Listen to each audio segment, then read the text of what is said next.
Thank you for joining us for this webinar, Cybersecurity Regulations and Standards for Small Businesses. I am your moderator, Jenny Alton, from the New York Small Business Development Center Central Office. This session is being recorded. We will share it with attendees shortly after the presentation, as well as the slides. Attendees are muted and will not be on camera. If you have any questions, please don't hesitate to type them in the questions box as they come up. We will take some pauses for your questions throughout the presentation with more time for Q&A at the end. If you submit a question, we will not mention your last name or business name unless you reference them in your question. For very specific questions that may take more time to answer than allotted, the Baruch SBDC will follow up with you and get back to you with answers. Today's host is the Baruch College Small Business Development Center. Baruch SBDC is part of New York's SBDC's network of 22 campus-based centers and outreach offices, which are located across New York State. The NYSBDC is a U.S. Small Business Administration resource partner. Our free services are made possible by funding from the SBA, New York State, and our host campuses. Joining us to lead things off and introduce our presenter is Baruch SBDC Business Advisor, Aisha Iftikhar. Aisha, I will turn things over to you to introduce our presenter. Thank you so much, Jenny. Thank you so much, everyone, for joining. Welcome to the third webinar of the series for the Cybersecurity for Small Businesses. This is a joint venture between New York Small Business Development Center and Posture. I'm joined by William. William is co-founder and chief security officer of Posture. Through this program, we are basically trying to provide first, a basic understanding of cybersecurity, why it's needed for small businesses, and leading it up to the specific requirements. And this is what today's webinar is about. You can, after this post-webinar, you can always reach out to SBDC. We'll keep posting links. You can ask questions. You will also be have the opportunity to sign up for Posture for a year-long program. It's free of cost. You just have to sign up and start your journey on cybersecurity. And we, as SBDC centers throughout the New York, are available to support you in that journey of yours. So, without any delay, let's start. William, thank you so much.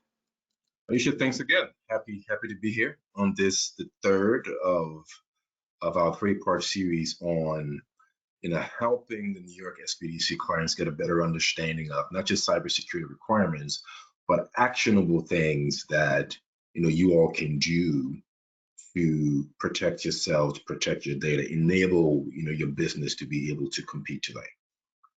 So today we're going to be talking about cybersecurity regulations and cybersecurity frameworks that affect small businesses. In the first couple of webinars, we talked about the need for cybersecurity. We talked about best practices that small businesses can implement to be able to start their cybersecurity program. In webinar number 2, we talked about how we can leverage the Posture platform to implement those best practices. And today we want to talk about some of the standards that apply to small businesses and what you all need to know. So my name is William McBorrough. I am the co-founder and chief security officer at Posture. And Posture as an organization is focused primarily on helping small business suppliers build and manage security programs that enable them to compete, enable them to sell to the government, sell to corporate buyers, and sort of do it at a way and at a price point and at a pace that is actually achievable for a small business without internal security or IT personnel. But I'm also the chief security advisor at MC Global Tech. MC Global Tech is a cyber consulting firm based in DC. We focus on sort of small to mid-sized businesses in highly regulated industries, including healthcare, financial services, government contracts, etc. We help these small businesses build and maintain their security programs. And a lot of what we're going to cover today, especially when we talk about government contractor cybersecurity, comes from years and years of experience doing this for small businesses at MC Global Tech. I'm an associate professor at the University of Maryland. I have been with UMGC for about 11 years now. I've taught a variety of courses in both the undergraduate and graduate cybersecurity programs. I've been a cybersecurity professional for over 20 years. As a small business owner, a small business advisor, working and partnering with SBDCs around the country, I do have a passion for helping fellow small businesses sort of survive, right? We're in a day and age where cybersecurity requirements are part of everything we do. Cyber threats are increasing. We need to have strong, robust cybersecurity in order to be able to survive in today. Now, what are we going to cover today? There are three main topics that we're going to cover. Real briefly, I'm going to touch on the differences between security and compliance, right?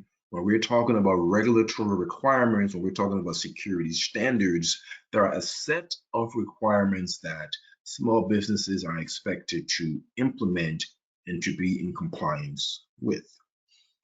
Security, what we talked about in our first two webinars, focuses on managing cybersecurity risks. So we'll talk about what those differences are, just to make sure there's clarity and we're all on the same page. Next, we're going to touch on a number of key security standards and frameworks that affect small businesses today, what those requirements are, what you need to know. And the bulk of the time, primarily because there's always a lot of interest and a lot of confusion about this, we're going to talk about the evolving landscape of government contractor cybersecurity requirements. I'm always open to answer questions that you all might have during and at the end of the presentation. And as always, there's an opportunity to follow up with the SBDC and or myself, and I'll be happy to answer any questions you have specific to your organization.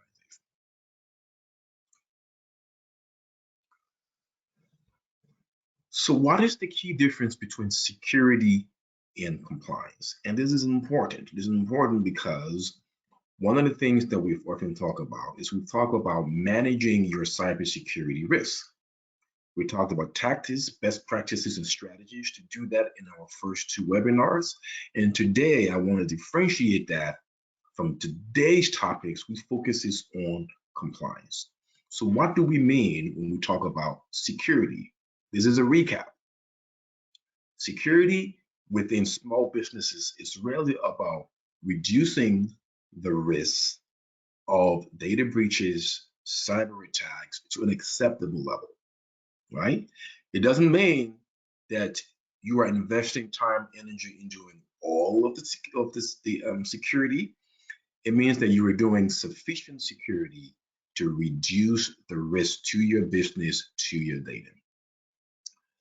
Just because something can happen doesn't mean that it will.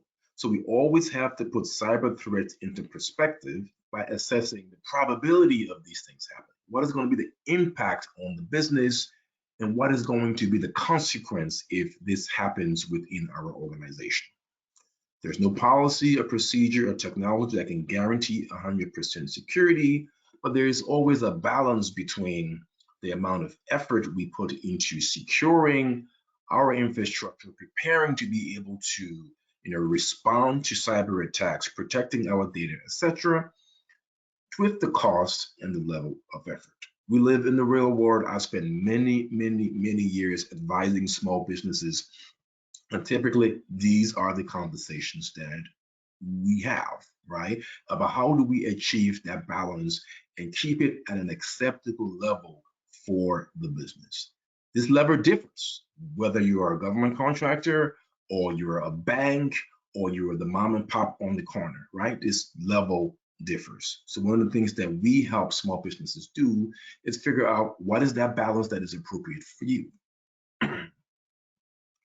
Again, a recap from our last webinar.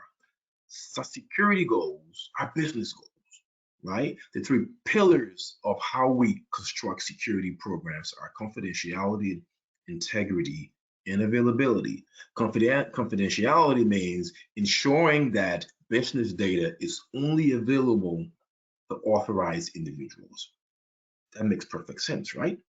Right? Integrity, ensuring that business data can only be changed by authorized individuals, right? And availability, ensuring that business data and systems are available when they are needed. These are the primary goals for an organization's security program. And these are actually business goals, right? So this is security management. This is security risk management, achieving that balance, understanding the risks, understanding the cost and the level of effort, and striking the right balance for the organization to ensure that you can continue to meet your business goals. There are frameworks and standards that exist that help guide how we implement information security, information data privacy programs, right? Some of these are regulatory in nature, right? And we'll talk about standards and requirements like the HIPAA law for healthcare organizations, right? Some of these are voluntary in nature, right? They are there for organizations to leverage to be able to protect themselves and implement security programs. Some of these are imposed by industry. If you operate in a certain industry, right, some of these requirements apply to you, whereas if you operate in a different industry, some of these standards do not apply to you. So before we get into some examples of what these security standards are that affect small businesses, I'm going to take a pause here and see if there are any questions at this point.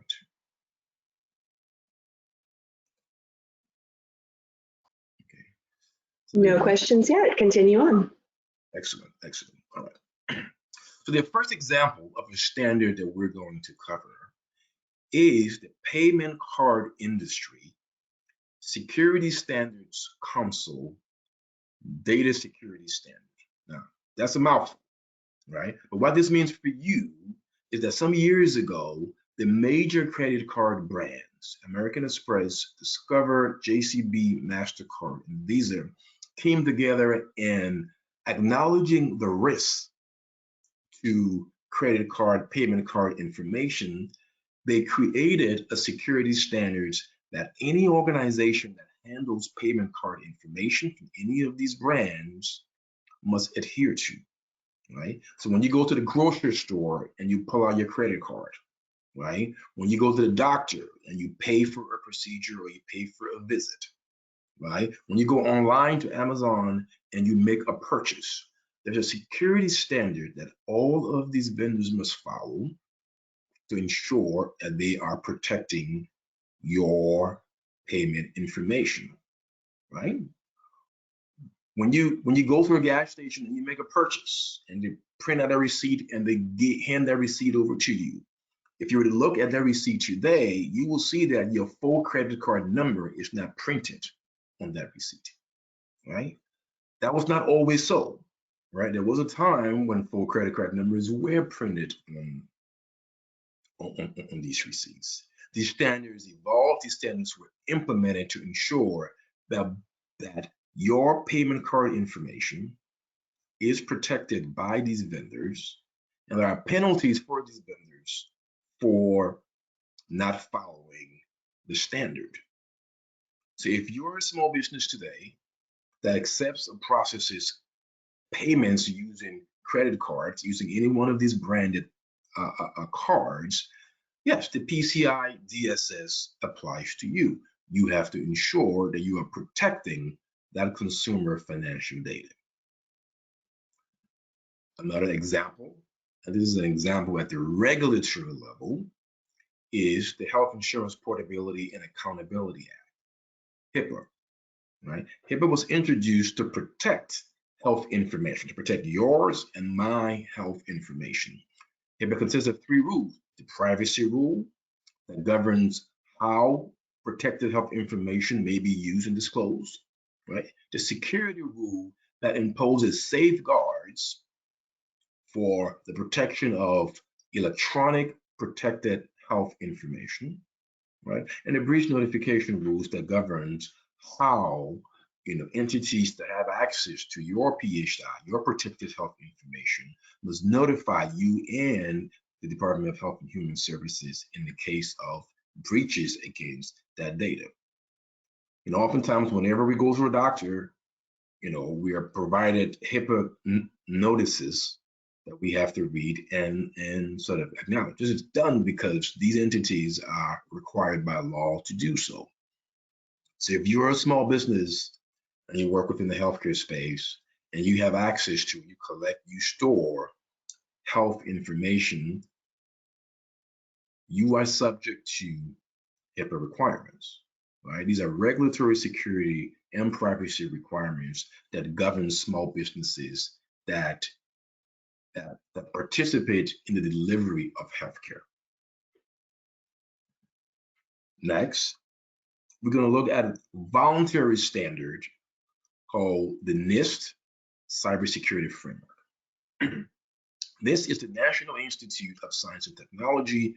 It is part of the U.S. Department of Commerce, and they are tasked with creating technology and security standards for government data and government systems. These standards are usually adapted globally, and both entities in the public and the private sector tend to follow the standards that are published by NIST.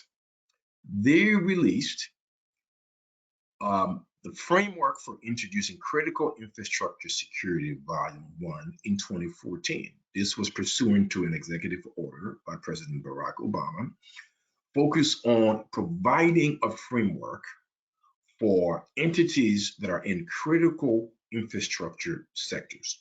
Healthcare being one of them, yes, right? Financial services, right? Telecommunications. All of these are sectors that if there was significant disruption in these sectors, it would have a detrimental impact on both the national security of the U.S., but also on our well-being as citizens of the U.S. Imagine if Wall Street was to crash because of a significant cyber attack, right? Or if the power grid was to be wholly compromised in wide areas within the U.S. were without power for significant periods of time. These are significant national events. Couple that with the fact that over 90% of organization of entities within these critical infrastructure sectors are private companies, right? So the government can't just go in and secure them, right? So the NIST Cybersecurity Framework was released as a guide consisting of best practices to manage security risk. It is commonly referred to as the de facto standard for cyber risk management. It has been adopted by organizations all over the globe. The Posture platform leverages the NIST Cybersecurity Framework as our methodology for designing a risk management journey for small businesses, right? So the NIST CFF is a security standard that organizations can leverage to implement a full life cycle approach to managing cyber risk for their organizations. So these are all standards and frameworks that affect small businesses today, either by requirement of regulations or industry standards, or that small businesses can adapt to build their cybersecurity programs. Now, we're going to turn our attention to, I think, one of the most pressing topics affecting a lot of small businesses today, especially small businesses that work with the U.S. government, work with government agencies, both civilian and the U.S. Department of Defense. And there's a lot of confusion and a lot of interest around what these government contract based requirements are. So for the bulk of the rest of this presentation, I'm going to attempt to bring some clarity to what these requirements are that affect small businesses that currently do business with the federal government or that is planning to do business with the federal government. I'm going to try to do this in such a way that it is understandable and that we don't get too lost in sort of, compliance jargon. One of the things that I want to sort of establish off the bat is that government contractor cybersecurity requirements are imposed to protect government data and systems. That bears repeating. Government contractor cybersecurity requirements are imposed to protect government data and government systems. Oftentimes, I've been working with small business government contractors for many years, and a lot of times, they're typically asking, why do I have to do this? Right? The government has these requirements in place to protect its systems and its data. And sometimes, if we sort of contrast that to our risk management approach that we talked about earlier, right? Where within a small business, within any organization, you manage security risk by reducing it to a level that the organization deems to be acceptable, right? That the organization deems to be acceptable. Within organizations, there's often a certain amount of accepted risk, right? Where the threats and the vulnerabilities and the impact to the organization is weighed against other, business imperatives, right? But now we're talking about compliance requirements that the government has imposed for contractors who do business with the US government. And the purpose of this is to protect government data and government systems. So with that level of understanding, we can move forward to look at what these requirements are. We have to start with where these requirements originate, right? The Federal Acquisition Regulation, the FAR, requires the safeguarding of contractor IT systems to protect federal contractor information, right? The FAR is the acquisition regulations that govern all government contracts, that governs how entities do business with the US federal government. There are requirements for security within the FAR, right? Specific to the US Department of Defense, the Defense Federal Acquisition Regulation Supplemental, the DFARS, has a requirement for contractors to provide adequate security, right, for covered defense information that is processed, stored, and transmitted on contractor IT systems. A couple of key terms here. What is adequate security? The government has defined a standard for what they deem that adequate security to be. And secondly, this requirement governs information that is processed, stored, and transmitted on contractors' IT systems, right? Not government systems, on your system as a government contractor.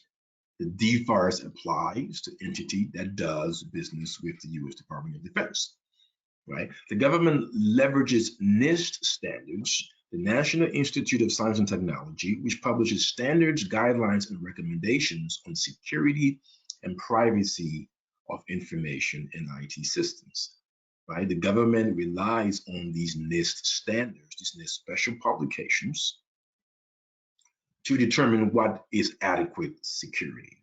So these are the three guidelines that govern contractor cybersecurity today, right? The FAR, the DFAR, and the implementation of required NIST special publications.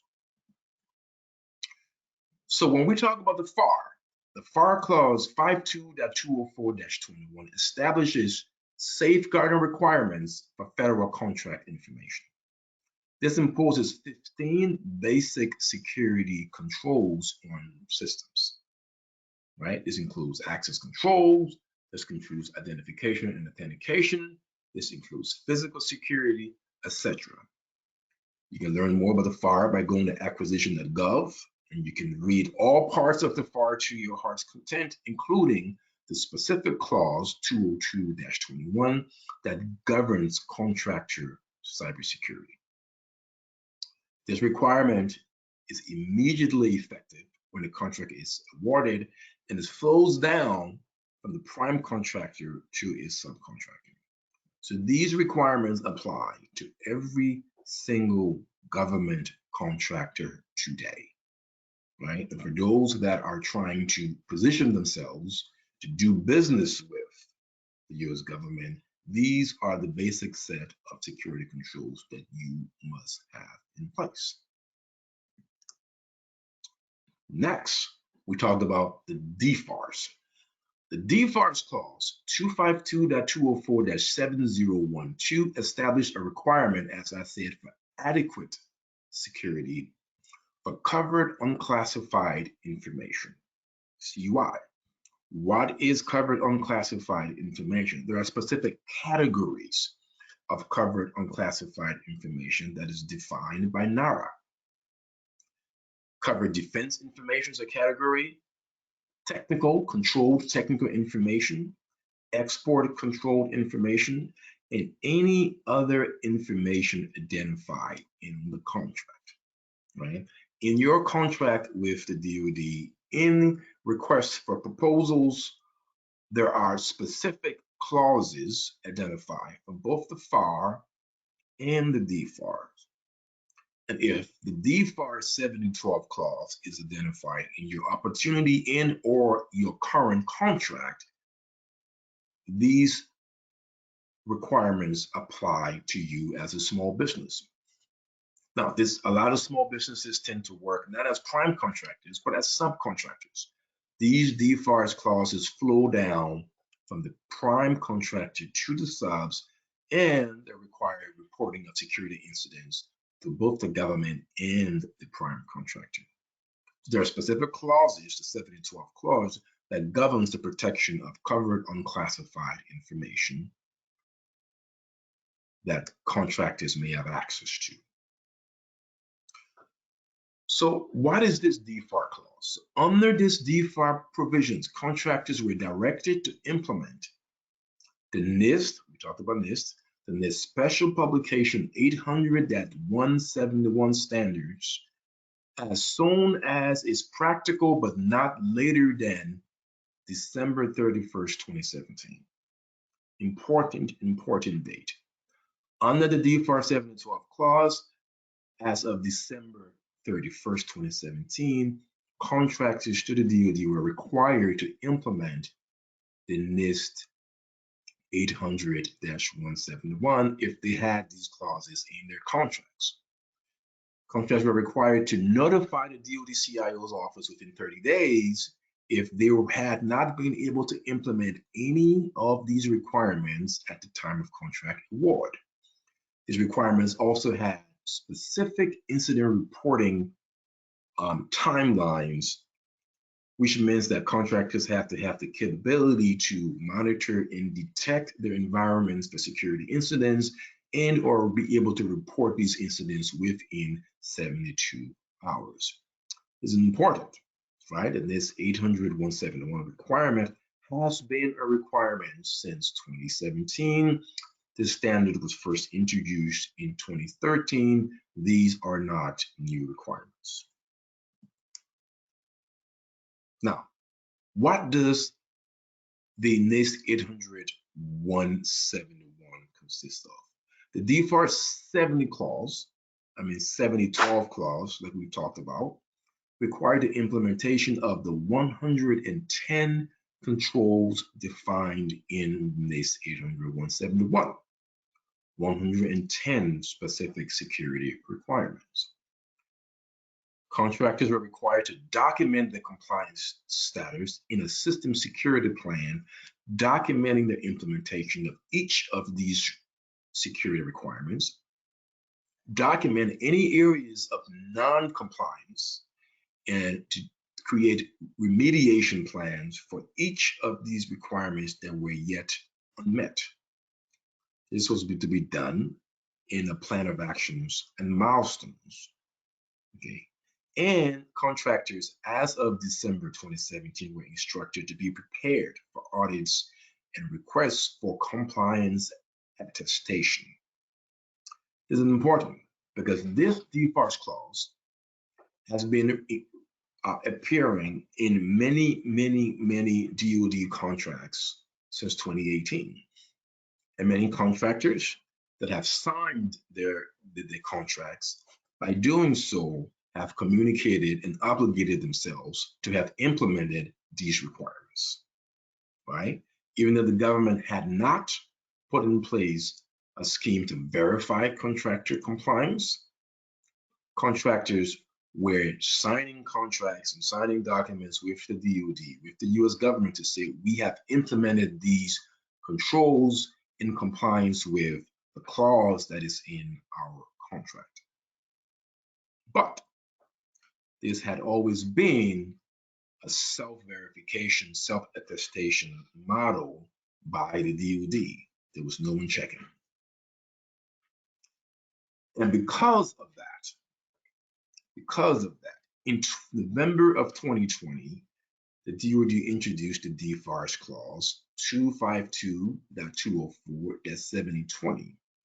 This clause, introduced in November of 2020, established the requirements of a basic self-assessment by contractors of the NIST 800-171 standard based on the DoD assessment methodology. This clause requires that contractors generate a compliance score that demonstrated the level of compliance with these requirements and submit that score to the DoD Supplier Performance Risk System, the SPRS. There are many contractors today that have the DFARS 7020 clause in them, right? This clause also required the contractors to give government access to its facilities, its systems, and its personnel at any time if the DoD chose to conduct an audit or an assessment, right? So there's a requirement here pursuant to this clause that DoD contractors with this clause in their contracts have completed their basic self-assessment, has generated their compliance score, and have uploaded the compliance score into the SPRS. A lot of the work we do on the consultant side is around helping small business DoD contractors meet these requirements, because what we're hearing increasingly is the fact that they're being asked to attest that they have performed this in order for them to get new work, to continue as a subcontractor, or to be able to continue to work with the DoD. Now, William, we have a question, if I can just interrupt you for just a moment. Please do. This person wants to know more about other key FAR clauses as it relates to IT systems, what they should be familiarizing themselves with. So, I mean, the FAR is publicly available, right? And I'm not an expert on the FAR, although I am well versed in the security related aspects of the FAR, right? And the specific FAR clause that was mentioned previously is one that governs the basic security of systems for government contractors to protect federal contract information, right? But the FAR is publicly available, and the specific clause that I referenced before is one that is specific to, the protection of government IT, of contractor IT systems, right? Of contractor IT system to protect federal contract information. So that would probably be the starting point for any government contractor that is looking at how they manage their IT systems to be able to continue to perform government contracts, right? So again, that specific FAR clause, right, is 52.204-21, and it covers the security requirements, which includes sort of the neatness requirements for your contractor IT systems. Okay. But acquisitions.gov is where you can find the specific, requirements, and you are able to do a search on, specific topics to find them within the FAR. I mean, the FAR is a very voluminous, document, right? Okay. So I hope that helped. Any other questions? We are good to continue on right now. Thank you. Okay. So I want I want to do a pause here, and I want to reiterate a specific point. There is a certain word or a certain set of acronyms that we have not said to this point, and that is CMMC, right? There's a lot of interest around CMMC for government contracts, for government contractors, being ready for CMMC, getting ready for CMMC audits to be able to continue to do business with the DoD and other federal agencies as well. These requirements are going to spread across civilian agencies eventually. All of the requirements that I have outlined pursuant to the DFAR 7012 clause, DFAR 7019 clause, the DFAR 7020 clause are security requirements that exist in contracts and have existed in contracts for a number of years today. Many of the government contractors that we work with, the first homework I give them is go look through your contracts and identify which one of these have this specific clause in them. And typically, clients come back and they provide me with a list, 2, 3, 4, 6 contracts that have these clauses in them. These are contracts that are signed and have been fully executed by both the government and the contractor. What that means is that the contractor has assured the government that they are in compliance with these clauses. They have implemented these security controls. They have implemented security programs within their organization to be able to protect government-related contract information, to be able to detect security incidents, and they have the capability of reporting them with sufficient detail to the DoD. All of these are requirements that exist today. With that said, one of the things that we knew is that up until this point in 2020, the government has really depended on contractors to sort of self-attest that they are meeting these requirements. These requirements were released. These requirements were included in contracts. Contractors have signed these requirements, and the government expected contractor to perform their contractually obligated activities. That was not always the case, right? So the government in DFARS 252, 204, 7-7021 established the requirement for the cybersecurity maturity certification model. This model was put in place as a verification of primarily existing security requirements. The original version of the CMMC required an assessment or a certification of the contractor's implementation of primarily, and a few others, the NIST 800-171 requirements that we have talked about that have been required since the end of 2017. CMMC was introduced as a mechanism to verify existing security requirements, not impose new requirements. CMMC 1.0, the first version of the framework, included 17 capability domains, 43 capabilities, 5 process areas across 5 levels of maturity, and 171 practices across its 5 levels. That was the CMMC level 1. In November of 2021, the DoD announced a change in the strategic direction of the CMMC program, thus releasing the enhanced CMMC 2.0 program, which updated the framework, the original 1.0 framework, to a 3-tier model that is closely aligned, again, with the existing NIST 800-171 requirement.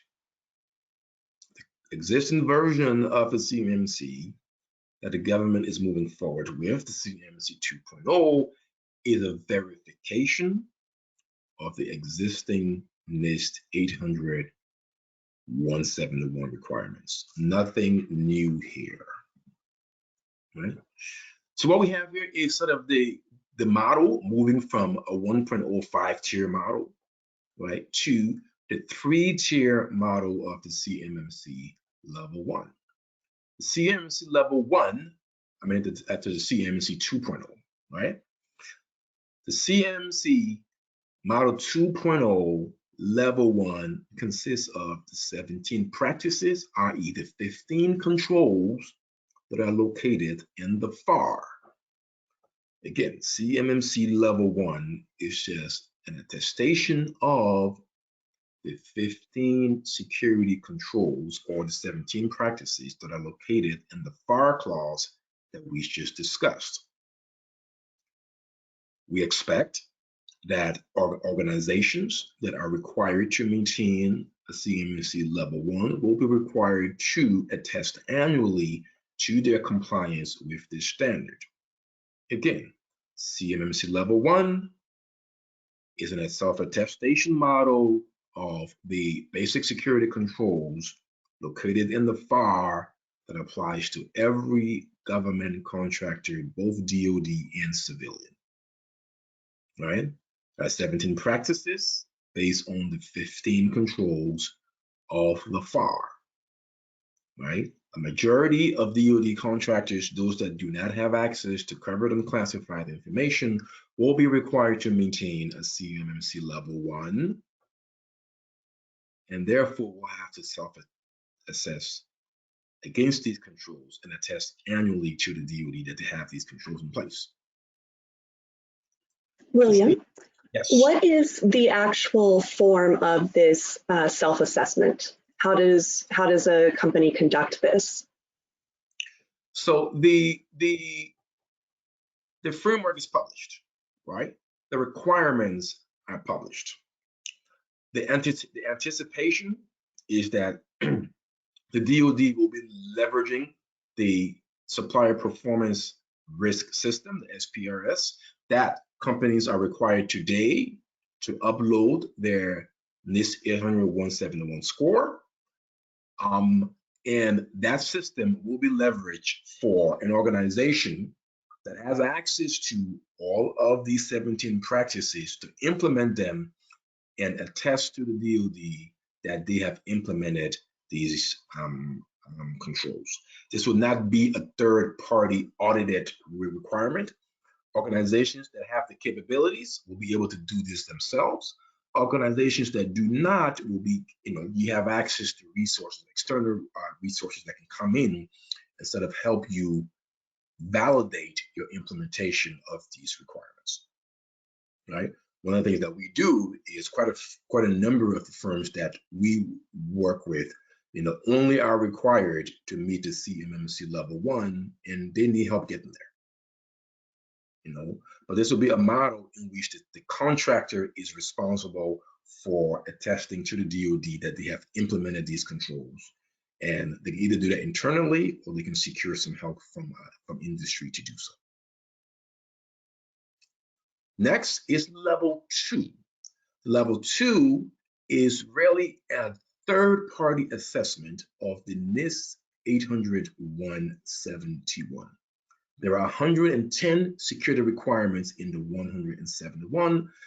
NIST has released a NIST 800-171A, which outlines the 320 control objectives, right? So not just the 110 controls, but there are 320 specific objectives that the contractor we have to meet, and they will be subject to a third-party audit from C3PAs, as in companies that have been authorized and trained to perform these edits, these audits on contractors, right? There's an estimation that about 80,000 of the total of close to 300,000 DoD contractors will require CMMC level 2, right?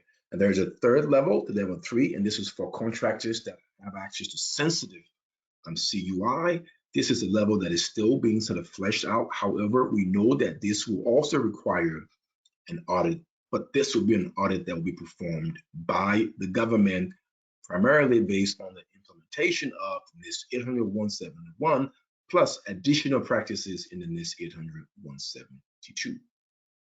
So for most DoD contractors, you will be required to comply at the level 1.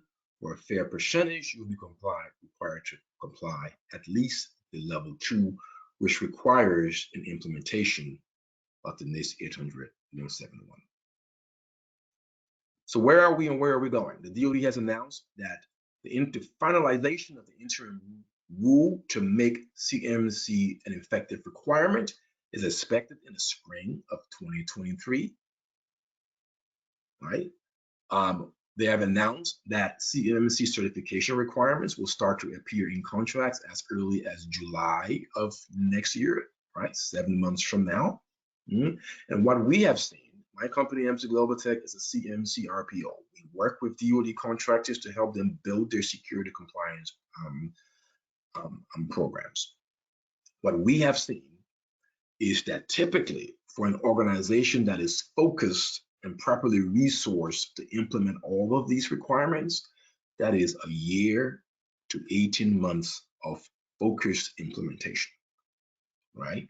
For a lot of small businesses that need to get to a CMMC level 2, that will probably be a multi-year journey, right? There's a lot that needs to be done, right? Full CMMC implementation requires policies, processes, the right personnel, and infrastructure changes in order for you to be able to meet all 110 requirements and the 320 control objectives. There's no shortcuts for this. There's no solution that you can buy. Anyone who is selling that snake oil is not for real, right? There are solutions that help simplify the process for you. This is work that contractors will have to do. Policies, processes, personnel, and infrastructure. So with that said, Posture has partnered with the New York SBDC to be able to provide you all access to our platform, the Posture Risk Management Platform for small business suppliers. Posture as a platform can be used to start and build a NIST-based cybersecurity program at your own pace. It also gives you access to security advisors that can help you understand how the platform can be leveraged from a CMMC perspective, as well as the other frameworks that we mentioned before, PCI DSS, HIPAA, etc. Okay? As I mentioned, Posture is based on the NIST cybersecurity framework, so we have a NIST-based methodology for helping you build your security program at your own pace. However, if you are a government contractor or an aspiring government contractor, have specific needs to meet government contractor requirements, we're certainly available to have conversations with you how we might be able to help you. So I will stop here and see if there are any additional questions. The rest of the slides, and you will see that when this is shared with you, just have more information about Posture that we shared in previous webinars, as well as my contact information in case you wanted to reach out and follow up with me. So Jenny or Aisha, I'll be happy to take any questions that folks might have. Yes, so with all of these requirements, are there particular business sizes and business types that you see going after certain levels of certification? So these requirements are tied to sort of the industry and the work that you do, right? If you work in healthcare, HIPAA applies to you whether you're a single person entity or you're a very large company, right? If you process payment card information, right, these standards apply to you. Now, the implementation scales based on where you are, but the requirements are sort of applicable to you. Government-based, government contractor cyber security requirements apply to all government contractors regardless of size.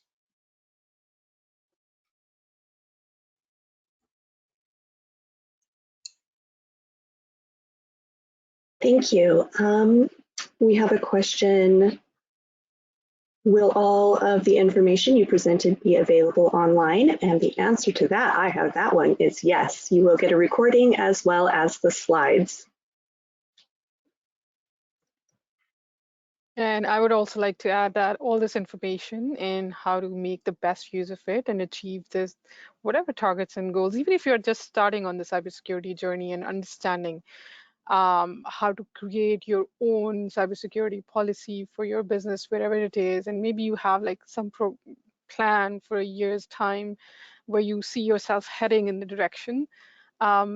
This program is designed as such that we can take you at any stage where you are with your cybersecurity within your business. Posture as a platform has the flexibility because it first creates a profile which is personal to where you stand, and then all the action steps, everything that follows, basically takes you to the next step, one by one. Meanwhile, as William said, that William himself, myself, and other advisors are available for any specific questions and needs that you have during that journey. So the whole idea is for any business just to create some sort of cybersecurity profile, and with the platform and with the whole infrastructure's help, you can do that within 30 days. But the subscription itself is available for the full year with all the support and other resources available. So this was the first 3 series webinar that we hosted with William, and after this, we will be launching more informational sessions, webinars, and more programs later on throughout the year. So keep an eye on the newsletter. We have the recordings of these webinars available on YouTube, the previous 2 and this one as well. Jenny, maybe you can share the links for that. And you can always sign up with New York SBDC for any questions, anything. And William has also put his information out. So this is a journey. We are here to help you. New York SBDC is committed as far as cybersecurity as the main focus area, as one of the services that we want to develop on. And we have the help of people like William and platforms and other resources. So feel free to get in touch. We have a question regarding budget. What is the range of budget planning to implement a NIST compliant program? So this requires skill, right? So this really depends on the skill of the organization. So when one says a NIST compliance programs, the ranges that we've seen for companies that have worked on full implementation, right, of the NIST 800-1701 to a level that they're able to pass a third-party audit.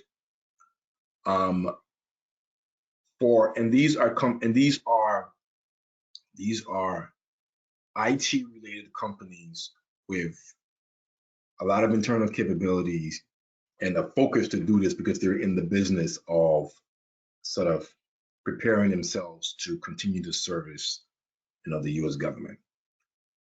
I'll put that in a caveat there is that what we've seen for companies that have completed this journey with focused attention and properly resourced personnel and infrastructure, this has taken for them on average a year to 2 years, with budgets that have ranged from sort of 200K to above 300K, right? Now, these are companies that have completed the full arc, right? The full journey, implemented all of these controls, implemented new infrastructure, et cetera, et cetera. Generally, for a company that needs to be at level 1, that cost will be a lot less, right? And for smaller companies, depending on how your infrastructure is set up, what kinds of information you receive, that range lowers potentially significantly. But the devil is really in the details, right? But we've had very few reporting of companies that have completed this process since it's fairly new, and we're seeing 1 to 2+ years $200,000 to $300,000, right? Smaller companies with a lot less infrastructure and a lot less sort of sets of requirements could potentially do this, for less. But this is a journey. I mean, this is a journey that's going to take some time, and there are a lot of low-hanging fruit areas that you can sort of start and put some things in place to sort of set you up, right? But it is a significant undertaking. Can you talk a little bit more about those low-hanging fruit areas? What you suggest those would be to look at very first? Sure. For example, things like training, right? Things like training your employees, providing security awareness training, training them on sort of CUI protections, training them on insider threat, etc. There are resources out there that are actually free, right? Creating sort of processes around how you operate, creating processes around how you onboard and offboard your employees, right? Creating a security policy for your organization, right? These are sort of low-hanging fruit. These are mostly policies and processes related things, right? So, things that may require sort of technology integration and such. Those are things that can probably be sort of roadmap, right? But there's a lot of getting ready that needs to happen here that companies can start to tackle, and platforms like Posture are designed to essentially help you do just that.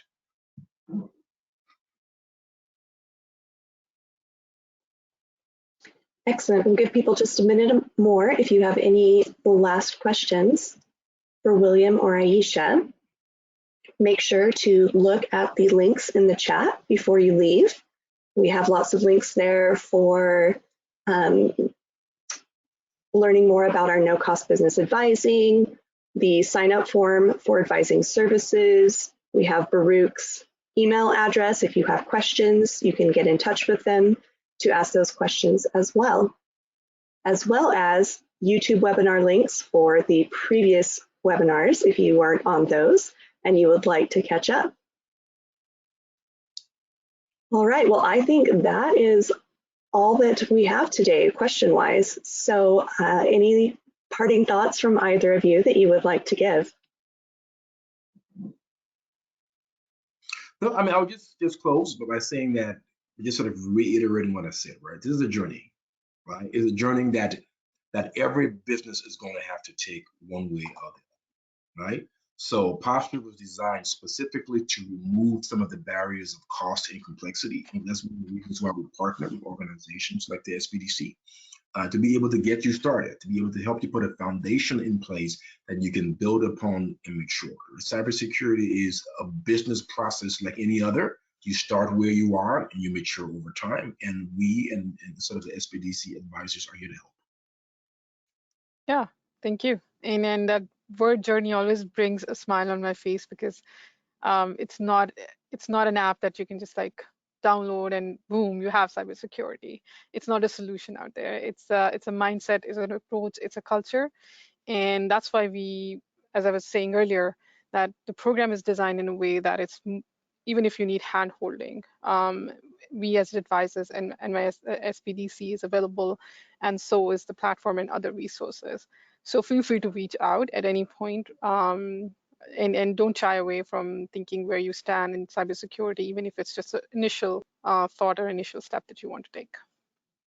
So we had one last minute question come in. We have about 1 minute left with our time.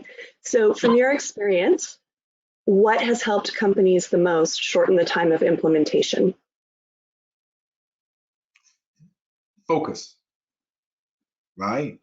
Being able to dedicate the time, right? There are resources to help, there are advisors to help, but when we work with clients, we move at the speed of business, right? We can't move faster than the client is sort of prepared to move. So if you have dedicated time to sort of focus on this, that greatly simplifies the process, right? Because there's no tool or advisor or consultant that can do this for you. You know your business, you operate your business.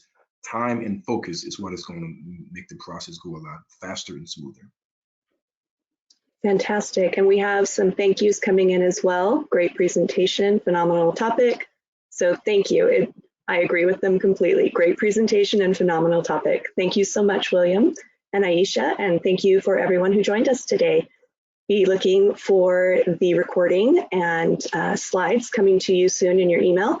Also, we have a survey that we would love to get your input on, so you will see that after the webinar and or in the email that you will receive. And again, we really do love to get your feedback. So thank you so much, everyone.